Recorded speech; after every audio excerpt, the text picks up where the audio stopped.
If you are using Windows computer, this is the control key, this is the Windows key, this is the alt key, this is the shift key, and this is the S key. So if you press these 5 keys at the same time, 1 2 3 4 5, you can open the Microsoft Excel.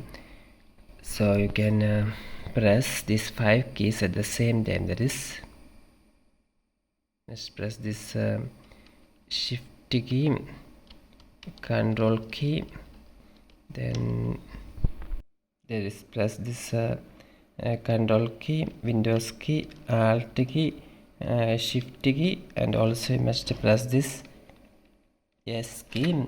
So if you press this, then you can see that the Excel page have been arrived here. So this is the shortcut method to instantly open the Excel. That is, you must press this control key, Windows key, alt key, shift key, and S key, these 5 keys at the same time.